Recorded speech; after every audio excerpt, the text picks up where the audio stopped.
Formula ఈ race వ్యవహారంలో మాజీ ఇంజనీర్ బిఎల్ఎన్ రెడ్డిని ఏసీబీ సుదీర్ఘంగా విచారించింది. ఉదయం 10 గంటల నుంచి సాయంత్రం 5 గంటల వరకు ప్రశ్నించింది. నిధుల బదలాయింపుపైనే ప్రధానంగా ప్రశ్నించినట్లు తెలుస్తోంది. ఎవరి ఆదేశాలతో నిధుల బదలాయింపుపై ప్రొసీడింగ్స్ చేశారని ప్రశ్నించినట్లు తెలుస్తోంది. మరోసారి విచారణకు పిలిస్తే రావాలని బిఎల్ఎన్ రెడ్డిని ఆదేశించింది ఏసీబీ.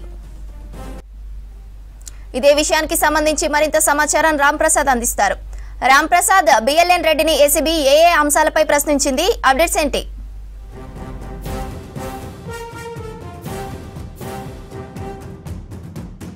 ఈ కార్ రేస్ కు సంబంధించి అయితే ఏసీబీ విచారణ పూర్తయింది. మనం మొత్తంగా గమనిస్తే ఈ కేసుకు సంబంధించి ముగ్గురు ఎవరైతే ఉన్నారో A1 గా ఉన్నటువంటి కేటీఆర్ గానీ, A2 గా ఉన్నటువంటి అరవింద్ కుమార్ తో పాటు ఈ రోజు A3 గా ఉన్నటువంటి HMDA మాజీ చీఫ్ ఇంజనీర్ బిఎల్ఎన్ రెడ్డి విచారణ కూడా కొద్దిసేపటి క్రితం పూర్తయింది. ఉదయం 10 గంటలకు ప్రారంభమైనటువంటి విచారణ అయితే సుదీర్ఘంగా 6.5 గంటల పాటు కొనసాగింది.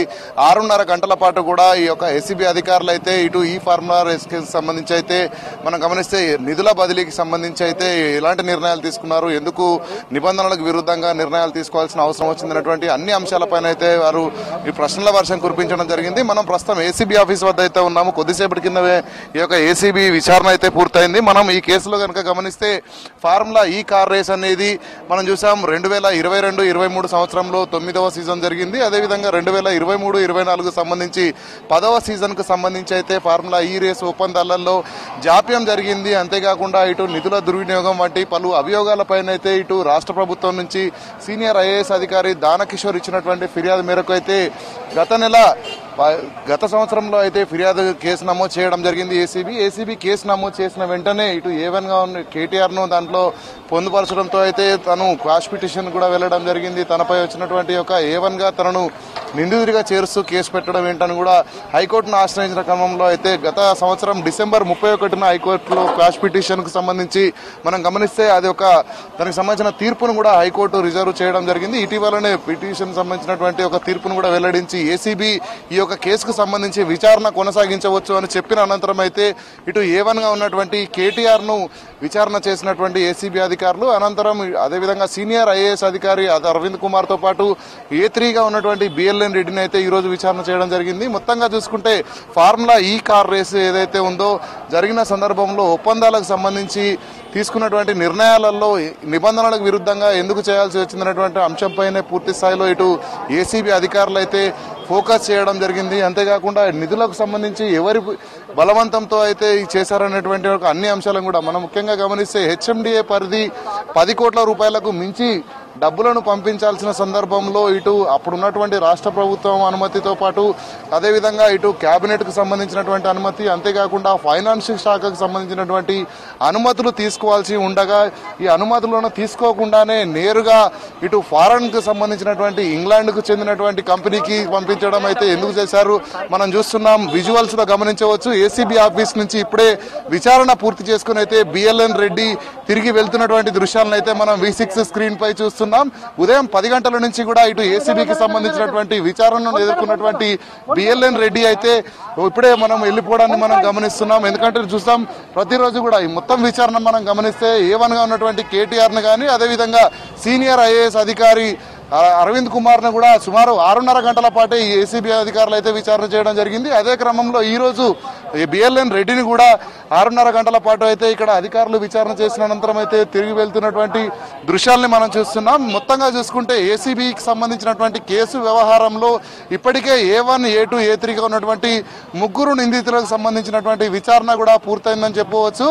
ఎందుకంటే రాష్ట్ర ప్రభుత్వం కూడా ఈ కేసును చాలా సీరియస్ గా తీసుకోవడం జరిగింది. ఎందుకంటే ప్రజలకు సంబంధించినటువంటి ఏదైతే HMDAకి సంబంధించినటువంటి నిధులు ఏవైతే ఉన్నాయో HMDA బోర్డుకు సంబంధించినటువంటి నిధులు ఇటు జనరల్ ఫండ్ ను ఎందుకు ఇట్లా సొంత ఇష్టారాజ్యంగా వ్యవహరించారు, నిబంధనలకు విరుద్ధంగా ఎందుకు చేశారనేటువంటి ఒక కోణంలో అయితే అధికారులు పూర్తి స్థాయిలో ఫోకస్ చేయడం జరిగింది. దీనిపైన ఫిర్యాదు చేయడంతో పాటు ప్రజలకు జవాబుదారీతనంగా ప్రభుత్వం ఉండనుంది. ఎందుకంటే ఇటు 55 కోట్ల రూపాయలు ఏవైతే ఉన్నాయో FEOకు చెల్లించే క్రమంలో ఇటు ఏదైతే HMDAకి సంబంధించినటువంటి అధికారులు కానీ అప్పుడున్నటువంటి పురపాలక శాఖ మంత్రి కేటీఆర్ కానీ వీరందరూ వ్యవహరించినటువంటి తీరుపై అయితే పూర్తి స్థాయిలో ఇటు ఏసీబీ అధికారులు విచారణలో చాలా రకాలైనటువంటి ప్రశ్నలను కూడా కురిపించడం జరిగింది. ఎందుకంటే ఈ ప్రశ్నల అనంతరం ఎలాంటి నిర్ణయాలు తీసుకుంటానో కూడా వేచి చూడాలి. ఎందుకంటే ఏసీబీ ఇప్పటికే మనం చూస్తున్నాం ఈ కేసుకు సంబంధించి అయితే ఇప్పటికే 3 నిందితులను కూడా విచారణ పూర్తి చేయడం జరిగింది. ఒక్కొక్కరిని పిలిచి ఏసీబీ అయితే ఇప్పటి వరకు విచారణ చేయడాన్ని మనం గమనించాం. అంతేకాకుండా ఈ కేసుకు సంబంధించి రానున్న రోజుల్లో ఇంకా ఎవరెవరిని విచారించనున్నా అనేది కూడా కొంత తెలియాల్సినటువంటి అవసరం అయితే ఉంది. ఇప్పటి వరకు విడివిడిగా ఎవరైతే A1, A2, A3లను విచారించినటువంటి ఏసీబీ అధికారులు అయితే మరి రానున్న రోజుల్లో 3ని కలిపి కూడా విచారించనున్నట్లు తెలుస్తా ఉంది.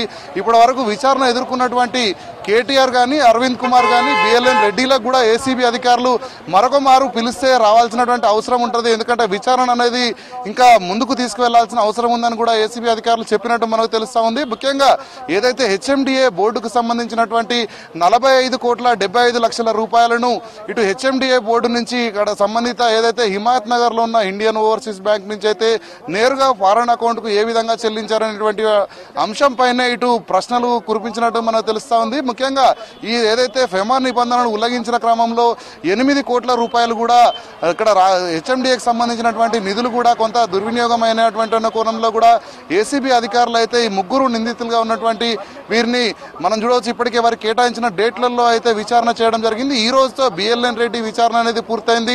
అంతేకాకుండా ఈ యొక్క మనం ఫార్ములా ఈ కార్ రేస్ కు సంబంధించినటువంటి కేసును కనుక గమనిస్తే ఇటు ఏసీబీతో పాటు మరొక వైపు ఈడీ కూడా ఈ యొక్క ఏదైతే A1, A2, A3లకు కూడా నోటీసులను ఇవ్వడం జరిగింది విచారణ కోసం.